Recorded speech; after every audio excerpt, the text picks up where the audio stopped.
Alors, bonjour à tous. Merci d'être présents ce matin. Ça nous fait plaisir de vous recevoir. Je vais présenter le premier conférencier, le docteur Jean-Nicolas Boursicot, est immunologue au Centre hospitalier universitaire de Québec. Il a obtenu son diplôme en médecine et sa spécialité en médecine interne à l'Université Laval. Il a par la suite complété une formation postdoctorale en immunologie clinique et allergie à l'Université McGill à Montréal. À la suite de ses études, le Dr Boursicot a entrepris une formation plus poussée dans le champ de l'immunologie clinique qui l'a amené à se former à l'hôpital Sainte-Justine. De la réverbération un peu, peux-tu? Excusez-moi. L'hôpital Sainte-Justine de Montréal, puis à l'hôpital Saint-Louis à Paris. Ces champs d'intérêt comprennent les déficits immunitaires chez l'enfant et chez l'adulte, de même que la prise en charge et le traitement des patients atteints d'angioédème héréditaire. Le Dr Boursicot est présentement immunologue au Centre hospitalier de l'Université Laval, le CHUL. Accueillons donc le Dr Boursicot.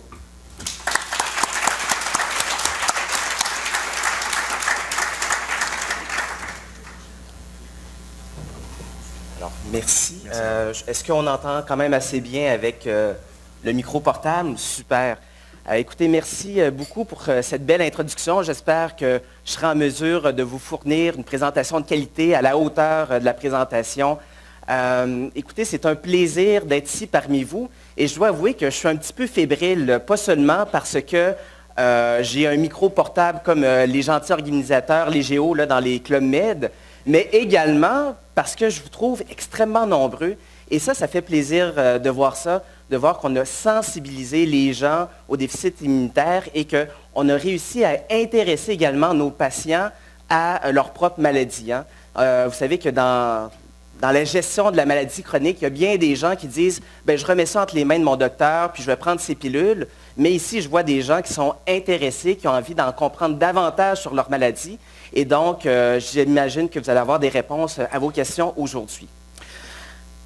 Quand M. Dagneau est venu me voir au début de l'été pour me dire « Écoute, Jean-Nicolas, veux-tu présenter? » J'ai dit « Oui, ça me fait plaisir. » Et là, il m'a dit « Bon, sur quoi tu veux présenter? On a besoin du titre de ta présentation. » Vous savez, c'était le début de l'été, je devais acheter des billets d'avion pour mes vacances. Donc, un peu naïvement, je vous dirais, j'ai dit « je vais présenter sur l'histoire de l'immunodéficience. » Je dis vraiment naïvement, puisque il y a quelques semaines, quand je me suis attablé à la tâche, et j'ai commencé à ouvrir mes livres de médecine en espérant avoir des chapitres complets sur l'histoire de l'immunodéficience.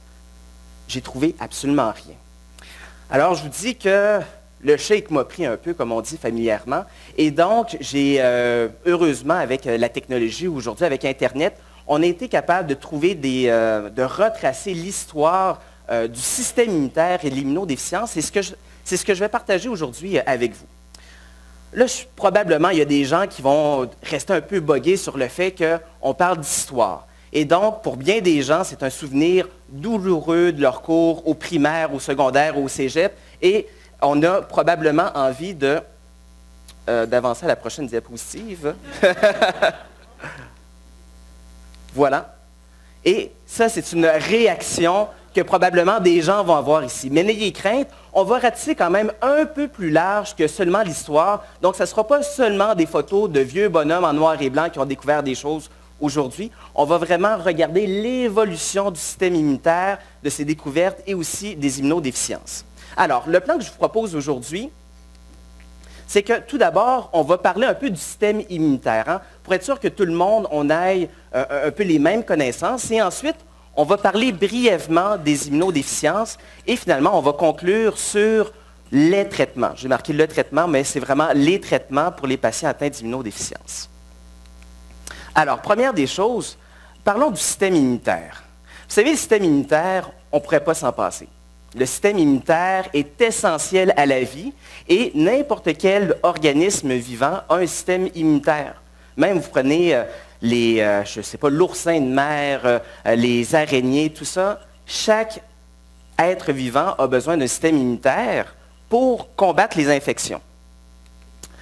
Alors, comment on en est venu à parler du système immunitaire? Écoutez, on n'a pas besoin de revenir si longtemps en arrière. On se reporte à la fin du 19e siècle. Il y a un dénommé Dr Virchow qui a remis en cause une théorie millénaire. Hein?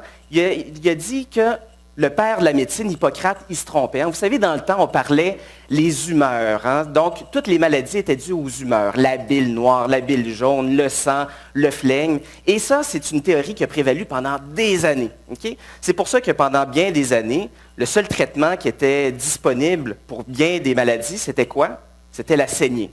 Tu as mal à la tête, on te fait une saignée. Tu as mal au cœur, on va te faire une saignée. Tu as mal au coude, bon, on va te faire une saignée aussi. Donc, ce médecin-là a dit, probablement les maladies, ce n'est pas dû à des problèmes de liquide dans le corps, c'est dû à des désordres cellulaires. Mais qu'est-ce qui cause des désordres cellulaires? Qu'est-ce qui cause les infections? Eh bien, la réponse revient à Louis Pasteur. On le connaît tous un peu, Louis Pasteur, pour ses histoires contre la rage, d'avoir développé des vaccins, d'avoir pasteurisé le lait. Mais lui, qu'est-ce qu'il a découvert finalement? Il a découvert que pourquoi on était malade, pourquoi on faisait des infections, c'est à cause de ça. C'est à cause des bactéries qui se reproduisent et c'est contagieux et c'est ce qui donne les infections.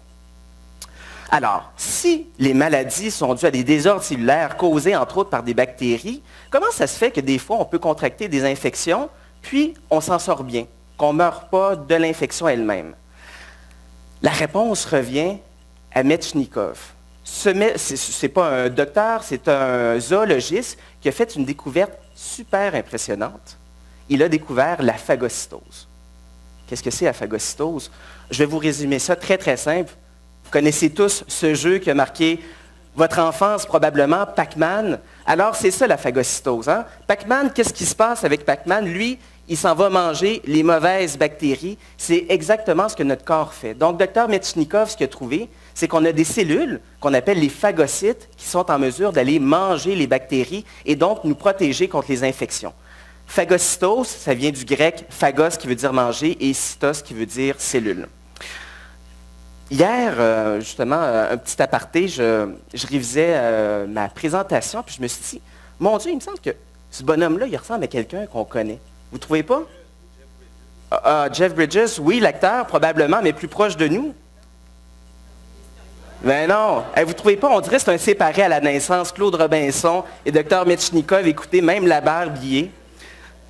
Donc, bon, je me permets une petite digression, là, bon.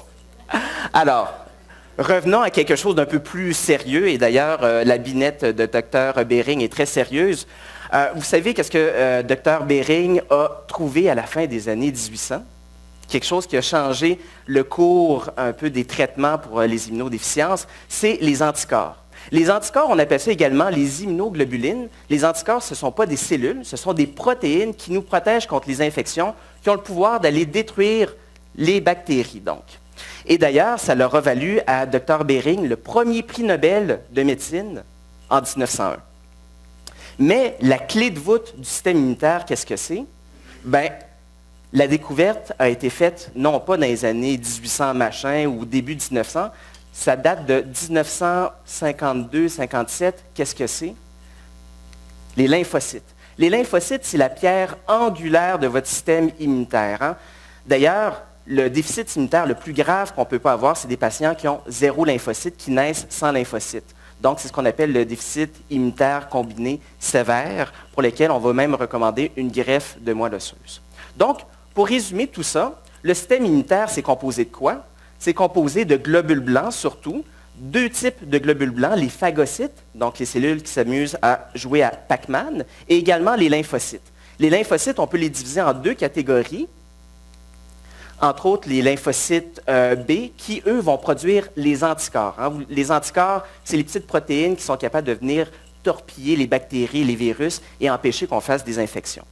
Également, pour le système immunitaire, on peut parler du complément que j'aborde brièvement ici. Le complément, c'est d'autres types de protéines qui ne sont pas des anticorps, qui ont le pouvoir de venir nous protéger contre les infections. Donc, quand on parle d'immunodéficience, vous voyez que c'est vraiment un sujet qui est vaste, parce que notre système immunitaire repose non seulement sur la présence d'anticorps, mais aussi les lymphocytes et les compléments, de même que les phagocytes. Alors, parlons maintenant des déficits immunitaires. Déficit immunitaire, donc, c'est vaste. Je vous ai dit, ça peut toucher un problème d'anticorps, ça peut être un problème de lymphocytes, un problème de phagocytes et un problème de compléments. Qu'est-ce qui est le plus fréquent? Bien, c'est les déficits par anticorps. 70% des déficits immunitaires primaires c'est qu'il y a un manque d'anticorps ou un problème de production d'anticorps. En deuxième position, vous avez les problèmes de lymphocytes, donc 20 et ensuite, vous avez les problèmes de phagocytes, 8 puis les déficits par complément, 1 à 2 C'est vraiment résumer quelque chose de...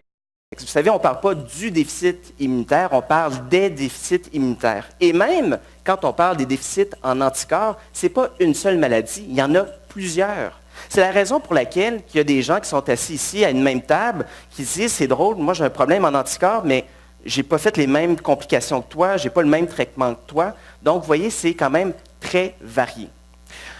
Quand on parle de déficit immunitaire primaire, c'est qu'on veut faire la différence entre primaire et secondaire. Quand on parle de déficit primaire, ça veut dire que c'est dans les gènes, c'est-à-dire qu'il y a un défaut de fabrication dès que ça sort de l'usine. Et ça veut dire que, bon, on a ça depuis notre très jeune âge. Est-ce que ça veut dire que c'est nécessairement héréditaire? Donc, est-ce qu'on va transmettre ça à nos enfants? Non, pas nécessairement. On pense que 11 à 20 des gens qui ont un déficit immunitaire peuvent le transmettre à leurs enfants. Donc, ce n'est pas la vaste majorité.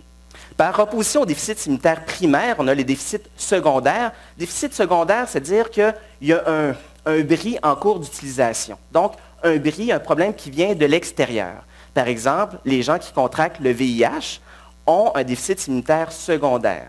Ce virus a la capacité d'aller infecter les lymphocytes qui, comme je vous l'ai dit tout à l'heure, les lymphocytes, c'est la pierre angulaire du système immunitaire. Ou des gens qui ont eu de la chimiothérapie pour un cancer ou pour d'autres raisons. La chimiothérapie, des fois, va non seulement détruire les mauvaises cellules cancéreuses, mais peut également détruire les bonnes cellules de notre système immunitaire et donc on devient immunodéficient. Est-ce que c'est si rare que ça, les immunodéficiences? Bon, on s'entend, c'est peut-être pas autant fréquent que des maladies comme le diabète, la maladie pulmonaire, les problèmes cardiaques, l'infarctus, mais c'est quand même beaucoup, beaucoup plus fréquent que bien des maladies qu'on connaît ici. Alors, je vous donne un exemple. Voilà. Donc, reporté ici, on parle de la prévalence de certaines maladies. La prévalence, ça veut dire la fréquence dans une population donnée de certaines maladies. Regardez, déficit immunitaire, c'est beaucoup plus fréquent que l'hémophilie. Hein? Tout le monde connaît ça, l'hémophilie, mais regardez, il y a beaucoup plus de cas de patients qui ont un problème d'immunodéficience primaire que de patients hémophiles. Ensuite, c'est beaucoup plus fréquent que la sclérose latérale amyotrophique. Hein? Avant cet été, personne ne savait c'était quoi la sclérose latérale amyotrophique avant qu'il y ait quoi? Le Ice Bucket Challenge. Hein?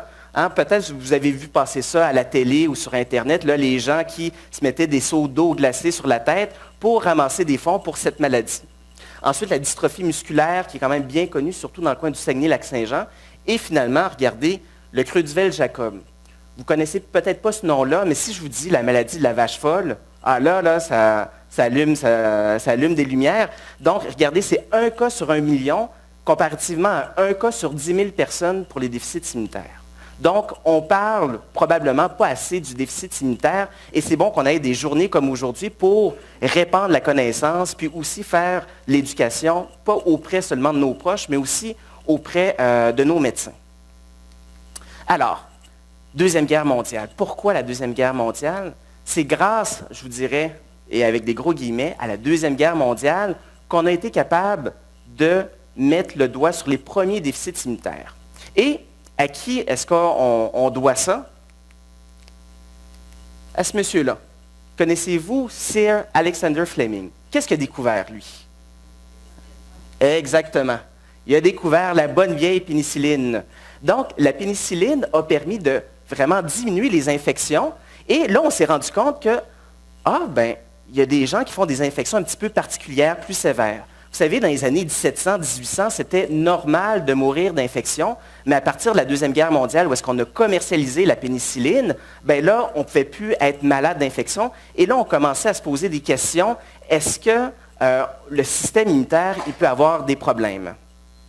Alors, la réponse, c'est oui. Et à quand ça remonte, les premiers diagnostics de déficit immunitaire? Ça remonte à 1952. À 1952, là, c'est pas loin, ça. Peut-être certains d'entre vous ici étiez nés. Hein? Alors, naissance de l'immunologie clinique en 1952. Et on doit ça à qui? À un certain colonel Bruton. Bruton a découvert la maladie qui porte son nom.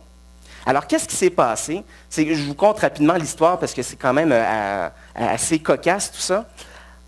Le colonel Bruton travaille dans un hôpital militaire à Washington. Et sur son département, il y a le fils d'un haut gradé militaire qui est hospitalisé il y a 8 ans et il fait sa 18e pneumonie. Hein, c'est beaucoup. Fait que là, Bruton, il dit, c'est un petit peu bizarre. Ça, il me semble 18 pneumonies il y a 8 ans, ça fait beaucoup. Là, on va monter les doses de pénicilline, mais qu'est-ce qu'on pourrait faire de plus? Et donc, durant la même année, l'hôpital s'était procuré une nouvelle machine, une machine qui pouvait doser les anticorps. Fait que là, le colonel Bruton, il s'est dit, j'ai une hypothèse. Probablement que s'il fait beaucoup d'infections, ses anticorps devraient être très élevés. S'il combat les infections, les anticorps devraient être dans le piton. Alors, qu'est-ce qu'il a fait? Il a dosé les anticorps chez le bonhomme et les anticorps étaient 0. Fait que là, le colonel Bruton s'est dit, la machine est brisée, probablement. On va répéter une deuxième fois, et c'est encore abaissé. Et là, il s'est dit, probablement que je prends le problème à l'envers. Probablement que finalement, le patient, il n'y a pas d'anticorps, et c'est la raison pour laquelle il fait des infections. Et le colonel Bruton a été le premier médecin à administrer des anticorps à un patient pour le traiter contre son déficit immunitaire. C'est une belle histoire quand même. Mais depuis 1952, on en a fait du chemin.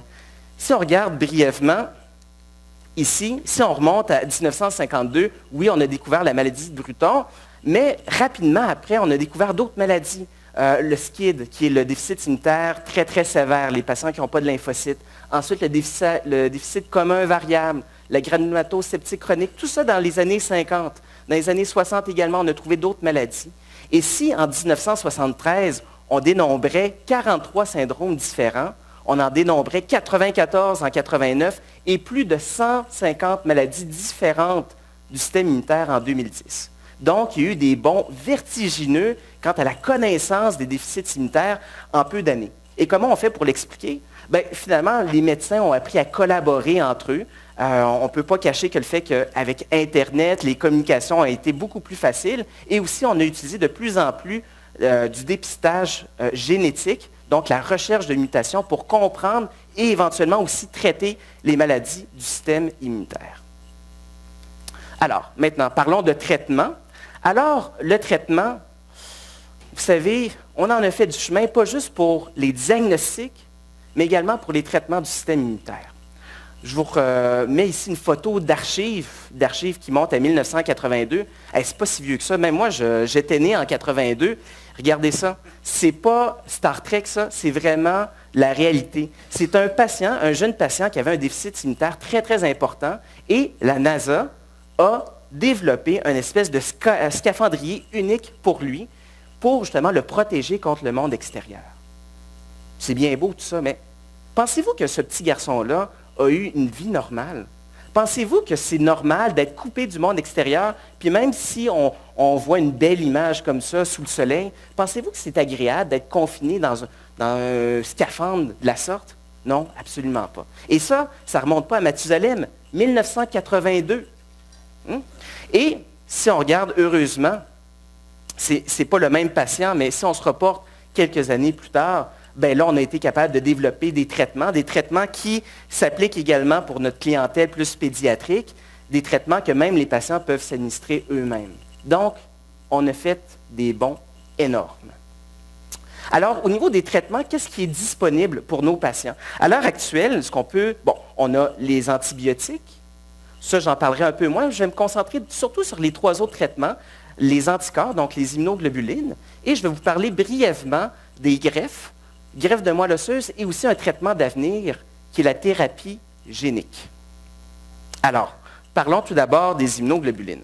Les immunoglobulines, on a découvert ça dans les années 1900 et le premier traitement, comme je vous l'ai dit, ça remonte à 1952. Mais savez-vous qui est la première personne à avoir eu des immunoglobulines? Ce n'était pas le garçon dont je vous ai parlé tout à l'heure, c'est un médecin. C'est un médecin, un docteur Janeway qui s'appelait, qui voulait tester les immunoglobulines sur lui-même. Et maintenant, il n'y a aucun comité d'éthique qui permettrait ça. Mais le médecin s'est dit, écoutez, c'est bon pour des patients, je vais l'essayer d'abord sur moi. Et il s'est injecté ça, mais malheureusement, la batch d'anticorps qui s'est donnée était contaminée avec des toxines de tétanos. Fait que là, pas besoin de vous dire qu'il a été hospitalisé pendant 2 semaines, mais au moins, il a été réchappé. Maintenant, les immunoglobulines, on le donne pour les déficits immunitaires, mais si vous avez regardé un petit peu sur Internet, là, maintenant, on l'utilise à peu près à toutes les sauces. Hein, on donne ça pour également des maladies inflammatoires, on donne ça pour le Guillain-Barré, on donne ça même quand on fait la bactérie mangeuse de chair. Et même plus récemment, il y a à peu près 3-4 ans, on a étudié les anticorps comme traitement pour quelle maladie? Pour l'Alzheimer, exactement. Fait que, d'après moi, là, je ne sais pas si vous êtes d'accord avec moi, on devrait se mettre ça là, dans les céréales le matin ou dans l'eau de la ville. On dirait que c'est un traitement qui est bon pour tout le monde, qui est bon pour toutes. Maintenant, comment est-ce qu'on se les administre? La plupart des gens ici ont connu les anticorps donnés par les veines ou sous la peau, mais la première façon dont on a appris à se les donner, c'était comment? C'était en intramusculaire dans les années 50. Il y a peut-être certaines personnes ici qui ont connu ce mode de traitement-là, et c'est quand même très, très douloureux. Hein? Des piqûres dans les fesses, là, c'est pas, ça ne fait pas du bien. Donc, c'est pour ça qu'il y a des gens qui étaient malheureusement peu contents de venir voir le médecin. Ensuite, on a développé les anticorps par les veines, et plus récemment, on a développé les anticorps en sous-cutané. Donc, ce qui veut dire qu'on s'injecte une fois par semaine les anticorps à la maison. Donc, c'est bien parce que là, les médecins ont appris à faire confiance à leurs patients en disant, bien, tu n'as plus besoin de venir à l'hôpital pour ton traitement, tu es capable de te le donner toi-même à la maison. Et ça, c'est une façon qu'on étudie actuellement de se le donner. Vous voyez ici, c'est une formulation qui n'est pas encore disponible, mais les patients étaient capables de s'injecter 300 millilitres d'anticorps sous la peau, 300 millilitres. Et donc, ces patients-là se donnaient les anticorps, non pas une fois par semaine, mais une fois par mois. Donc, éventuellement, on espère que ça va être disponible commercialement. Et ça, je pense, ça va faciliter la vie de beaucoup de personnes qui se donnent les anticorps sous la peau une fois par semaine, parce que c'est vrai que le tour revient vite. Est-ce que j'ai encore un peu de temps? Oui? Oui, très bien. Alors, maintenant, greffe de moelle osseuse. La greffe de moelle osseuse n'est pas un traitement qui s'applique chez tous les patients. La greffe de moelle osseuse, on la dédie surtout aux patients qui ont les syndromes les plus graves d'atteinte de leur système immunitaire. Entre autres, les patients qui ont un SCID, donc qui ont 0 lymphocytes, qui naissent avec pas de système immunitaire, on va recommander la greffe de moelle osseuse. Comment ça marche, la greffe de moelle osseuse? Puis on parle de donneurs apparentés, pas apparentés. Si on veut, je vous dirais, résumer ça brièvement, OK. Imaginez si moi, j'ai besoin d'une greffe capillaire. J'ai besoin d'une greffe de cheveux. OK? Ça pourrait être le cas, mais bon. Maintenant, si j'ai besoin d'une greffe, qui je vais aller voir? Qui pourrait être un donneur compatible pour moi?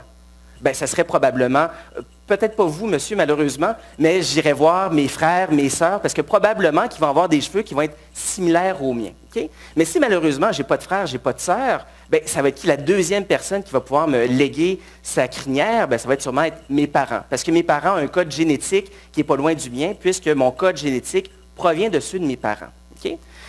Mais là, si malheureusement mes parents sont décédés ou ils n'ont pas les cheveux comme les miens, qui je vais aller voir après? Bien, on va les voir dans la population générale. Okay? Donc, on va aller voir d'autres donneurs. Et c'est exactement ce qu'on fait pour les greffes de moelle osseuse. Mais tous les donneurs dans la population générale ne sont pas nécessairement compatibles. Si, par exemple, madame ici a le cœur sur la main et dit, bien, écoutez, docteur, moi, je vais vous donner mes cheveux, bien, je vais dire, c'est gentil, mais malheureusement, probablement, des longs cheveux blonds sur moi, bien, ça va jurer un peu. Donc, c'est ça, toutes les personnes qui sont prêtes à donner des cellules souches ne sont pas nécessairement compatibles. Vous me suivez? Alors, c'est la même chose pour la greffe de moelle osseuse. Quand les gens donnent leurs cellules souches pour justement régénérer le système immunitaire des patients immunodéficients, bien, les premières personnes qui vont être les donneurs vont être des gens de la famille, idéalement les frères, les sœurs. Et c'est dans ce contexte-là que les premiers donneurs ont été recherchés et qu'on a eu aussi des cas, des succès de greffe de moelle osseuse. Mais c'est quand même plus récemment que là, en 98, par exemple, pour les problèmes de système immunitaire, on s'est dit, on va regarder si, dans le monde en général, il y a des gens qui ont des cellules compatibles avec les receveurs. Et on a quand même beaucoup de succès. Je disais d'ailleurs une étude, non seulement on a plus de succès pour greffer les gens, mais les gens sont en rémission, les gens sont guéris les gens n'ont pas besoin d'avoir des traitements, ils sont guéris de leur système immunitaire. Donc, il y a quand même de l'espoir. Ça a l'air beau tout ça, mais c'est sûr que ça a son lot de complications. Et les greffes de moelle osseuse ne sont probablement pas des traitements qui sont applicables à tous les gens qui ont un problème avec leur système immunitaire. Et ensuite, comme je vous l'ai dit, il peut y avoir des complications. Par exemple, la GVH, où est-ce que le système immunitaire qu'on a greffé se retourne chez la personne chez qui on a greffé, ça arrive, et ça peut avoir des complications très dangereuses, voire même mortelles. Alors, est-ce qu'on a d'autres traitements qu'éventuellement on pourrait proposer à nos patients? Bien, le traitement d'avenir, c'est celui-ci, la thérapie génique.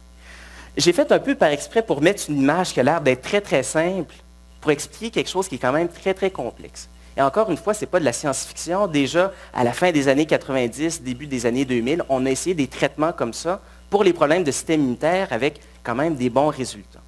Alors, qu'est-ce que c'est la thérapie génique? C'est que, comme je vous l'ai dit tout à l'heure, les problèmes du système immunitaire sont souvent dus à un problème génétique.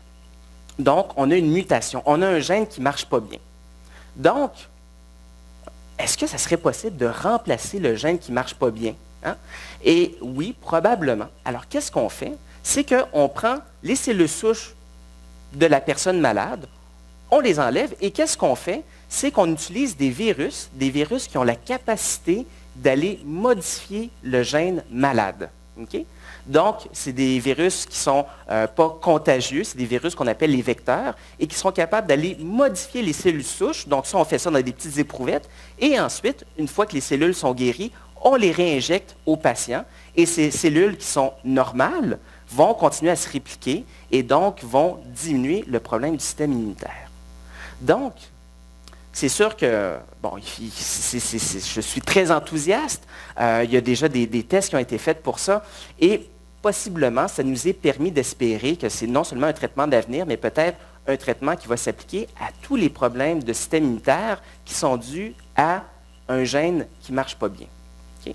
Donc, bien sûr, on parle de traitements qui peut-être pourraient être disponibles, mais dans beaucoup, beaucoup d'années. On les a essayés. Malheureusement, des fois, les virus n'étaient pas les bons. Il y a eu aussi des complications. C'est la raison pour laquelle ce traitement-là est encore expérimental et on doit bien sûr faire de la recherche encadrée dans des balises assez strictes pour ne pas rendre nos patients plus malades qu'ils le sont. Alors, pour conclure, qu'est-ce que nous réserve l'avenir? J'aimerais bien vous le dire, mais je n'ai pas de boule de cristal. Hein. Malheureusement, si c'était possible de savoir qu'est-ce qui va être commercialisé, qu'est-ce qui va être disponible pour vous, dans 1 an, dans 2 ans, dans 3 ans, malheureusement, on n'en a encore aucune idée. Cependant, quand on regarde derrière, et je vous l'ai dit tout à l'heure, on en a fait du chemin. Si on regarde dans les dernières décades, vraiment, on a fait des bonds prodigieux. Tout à l'heure, quand je m'en venais en voiture pour venir vous parler, je pensais un peu à ce qui m'a amené à moi-même à devenir immunologue. Bon, c'est sûr que si vous m'aviez dit il y a 20 ans, Jean-Nicolas, tu vas devenir un immunologue, bien, premièrement, je vous aurais ri au nez parce que je voulais devenir chef d'orchestre. Donc, en ce sens-là, j'ai manqué complètement de ma vocation. Mais cependant, je ne savais même pas c'était quoi le système immunitaire. Je ne savais même pas qu'on pouvait être malade de ça. Et je dois vous dire, cette méconnaissance du système immunitaire, je la rencontre encore aujourd'hui chez des collègues médecins qui ont été à la même école que moi, qui ont choisi des spécialités différentes, mais qui ne connaissent absolument rien sur les problèmes du système immunitaire. Mais on a quand même fait beaucoup de progrès. Maintenant, les gens sont plus capables de reconnaître les signes qui nous laissent évoquer un problème du système immunitaire. Si dans les années 70, ça prenait environ 14 ans pour diagnostiquer un déficit immunitaire, aujourd'hui, on dit qu'en moyenne, ça prend 6 ans. Okay? Donc, 6 ans, c'est encore beaucoup, mais c'est déjà la moitié moins, entre le début des symptômes puis le diagnostic par un médecin. Donc, on a fait quand même des progrès. Des progrès pour comprendre aussi le système immunitaire. Entre autres, on fait beaucoup de recherches. Tout à l'heure, je vous ai montré de façon très simplifiée qu'est-ce que c'est le système immunitaire. Je vous ai parlé de lymphocyte T, lymphocyte B, mais maintenant, on sait qu'il y a des lymphocytes T, des B, des NK. Les T, on peut les diviser en TH, en TC. Les TH, il y a TH1, TH2, TH17. Écoutez, tous les jours, il y a une nouvelle découverte. Et c'est, je vous dirais, très motivant aussi en tant que médecin d'aller à une conférence année après année puis de voir qu'on a découvert des nouvelles maladies, qu'on comprend davantage qu'est-ce que nos patients ont. Et Qui dit meilleure connaissance des problèmes du système immunitaire dit également meilleur traitement, et ça, je vous en ai brossé un mot tout à l'heure.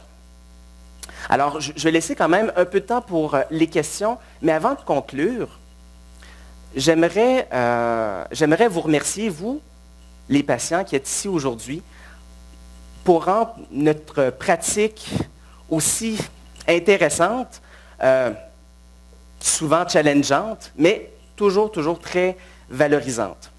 Et je termine aussi en saluant votre courage, parce que je sais que ce n'est pas tous les jours facile de vivre avec une maladie chronique, avec une maladie qui nécessairement ne se voit pas sur le visage, et ça prend beaucoup de courage. Et si vous êtes une source d'inspiration, probablement pour vos familles et pour vos proches, dites-vous que également vous l'êtes pour vos médecins et pour tous les gens qui sont impliqués dans vos soins.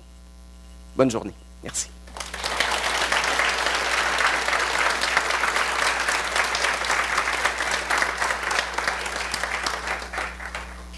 Est-ce qu'il y aurait des questions?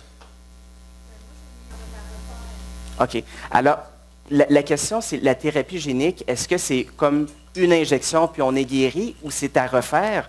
Bien, la thérapie génique, ce n'est pas pour toutes les maladies du système immunitaire parce que c'est capable d'aller seulement cerner les globules blancs. Donc, si, par exemple, vous avez une maladie qui implique également les cellules des muscles, les cellules de d'autres organes, la thérapie génique ne peut pas aider pour ça. Maintenant, comment ça marche? Je ne suis pas un expert de la thérapie génique. Cependant, les dernières études, il n'y a pas quand même des légions de patients chez qui on a essayé ça, on fait une injection qu'on répète et la dernière étude que j'ai vue, c'est qu'on refaisait une injection de cellules souches qui ont été sans gène malades. On faisait ça aux 2 mois pendant environ 2 ans. Donc, c'est un traitement qui s'étale. C'est un traitement d'avenir, c'est un traitement qui a été débuté à la fin des années 90, début des années 2000. Donc, ça ne fait pas si longtemps, ça fait quoi, à peu près 15-20 ans.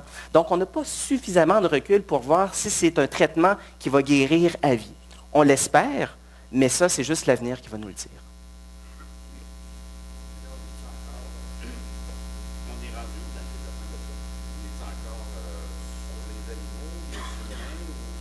Alors, au niveau de la thérapie génique, est-ce qu'on est rendu chez des études chez les humains?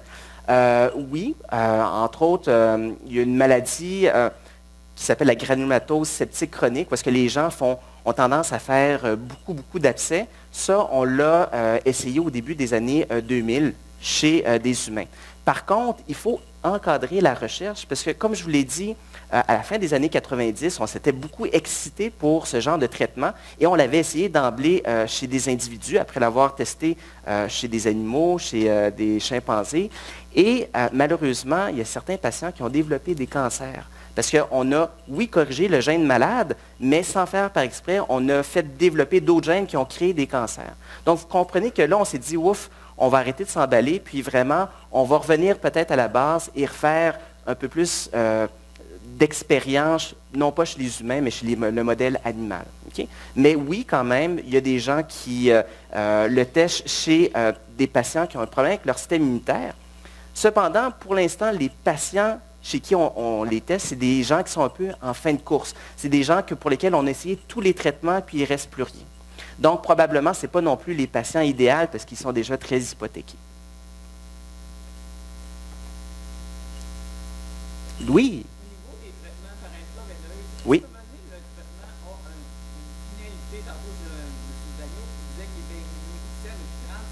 Mm-hmm. Est-ce que son traitement est toujours resté régulier? Moi, mon fils, ça fait 7 ans. Mm-hmm. Mais est-ce qu'il y a une finalité au traitement où il n'y a aucun problème, on donne les immunos, puis c'est correct qu'on donne les gamma? OK. Alors, la question, c'est, on donne des traitements par immunoglobuline. Est-ce que c'est un traitement à vie ou à un moment donné, le corps va dire, OK, c'est correct, j'en ai suffisamment, je vais passer mon tour? Malheureusement, comme on l'a dit tout à l'heure, souvent, c'est des problèmes qui sont génétiques. Donc, quand la machine ne marche pas, c'est rare qu'elle reparte d'elle-même dans 5 ans, dans 10 ans. Quand on injecte des immunoglobulines, ça a une durée de vie. Hein? Ce n'est pas des anticorps, ce n'est pas des protéines qui vont durer à vie. Donc, les protéines qu'on injecte finissent par être soit consommées ou tout simplement se désagréger. Et donc, c'est la raison pour laquelle il faut les remplacer. Ces anticorps ont une durée de vie d'environ 3 semaines. C'est la raison pour laquelle que les traitements, on essaye, quand on les donne en intraveineux, on les donne aux 3 à 4 semaines. Mais malheureusement, tant que l'usine ne repart pas, puis ça arrive très peu souvent chez les gens qui ont un problème génétique, il faut continuer. C'est un traitement qui, malheureusement, est pour la vie. Mais le corps qui revenait, là, il a se passé, là. Il n'y a pas de danger d'en donner. Il y a des patients que ça fait 30 ans, 40 ans, 50 ans qui ont ce type de traitement-là. C'est sûr qu'il y a des gens qui tolèrent moins bien le traitement. C'est des produits dérivés sanguins, c'est des grosses quantités. Il y a des gens qui peuvent avoir mal au cœur, ça peut donner mal à la tête. On peut faire des réactions allergiques aussi au traitement, mais la plupart des patients, on arrive à continuer le traitement d'une façon ou d'une autre. Par exemple, il y a des patients qui tolèrent mal le traitement, que leur corps dit « Oui, j'en ai besoin, mais je trouve ça donc bien difficile, ça me chamboule. » On va leur donner des médicaments avant de donner les injections pour justement calmer le jeu puis calmer les symptômes. Oui, question de droite. Oui, madame.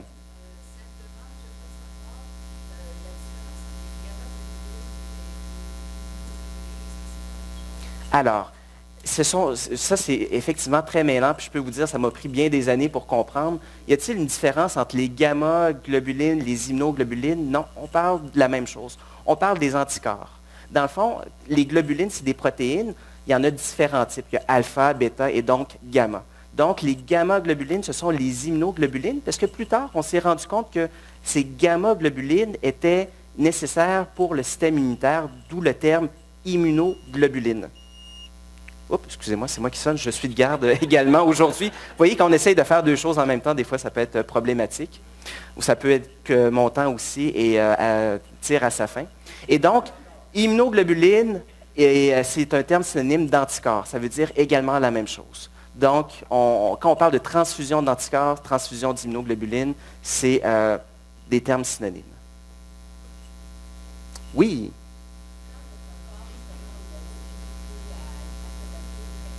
Mm-hmm. Oui.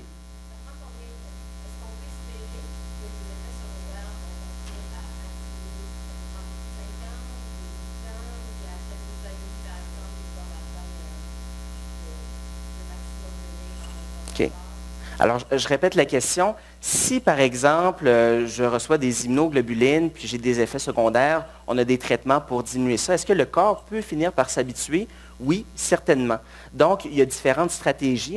Par exemple, il y a des gens que quand on les donne en intraveineux, ils s'en ressentent davantage, bien, on va changer de voie d'administration. C'est sûr qu'on n'ira pas en intramusculaire, parce que c'est quand même plutôt souffrant, mais on va privilégier quand même la voie sous-cutanée. Des fois, les gens sont un peu plus réticents, mais quand finalement on tombe sur ce traitement-là, bien, souvent en termes de symptômes, c'est beaucoup moins pire. Donc, on arrive même à s'injecter les anticorps sans donner des mesures palliatives, soit de la réactine ou du Tylenol.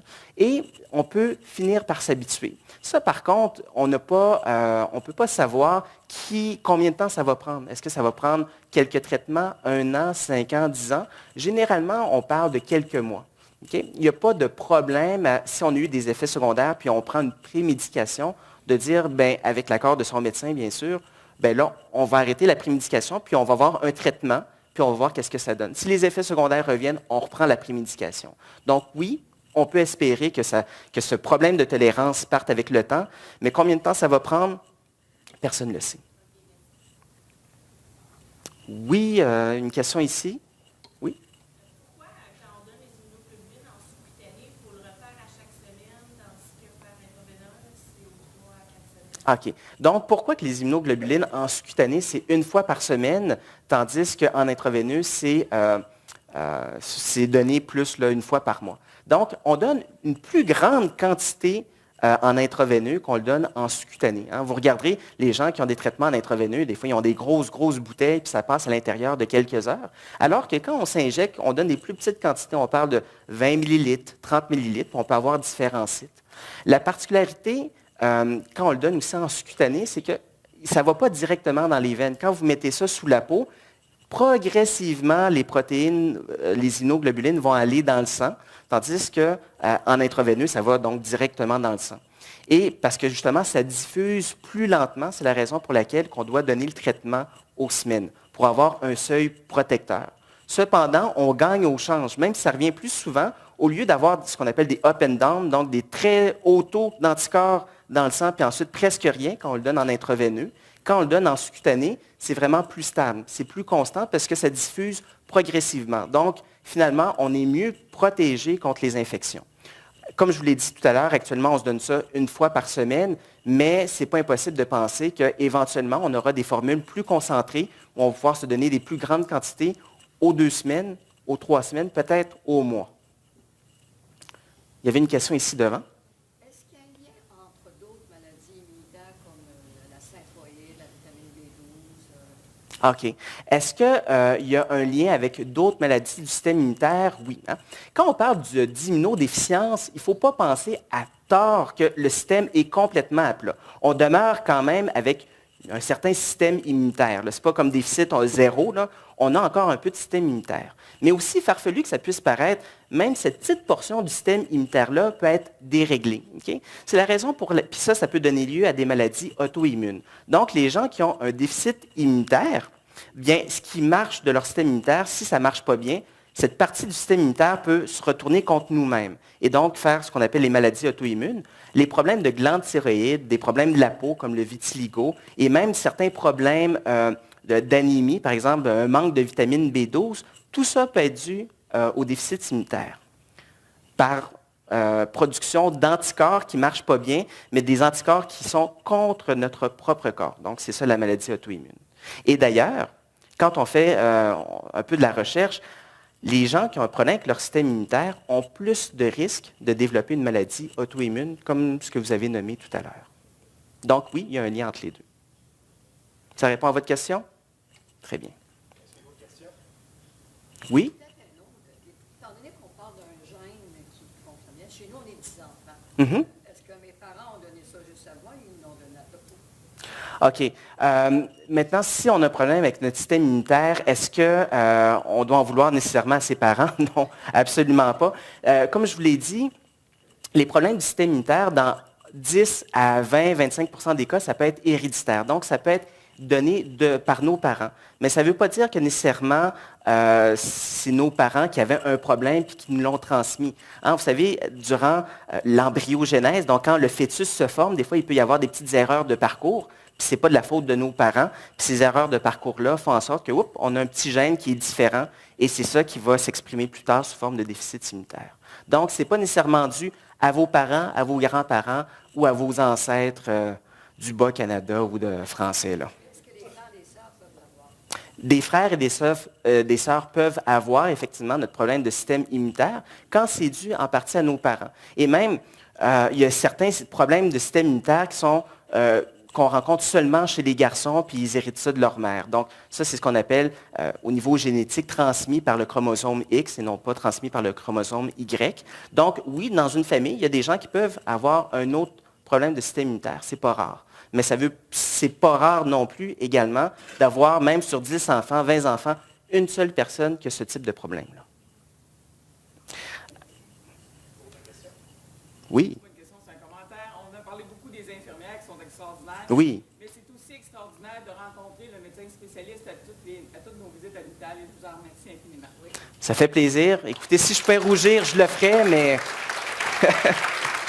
merci.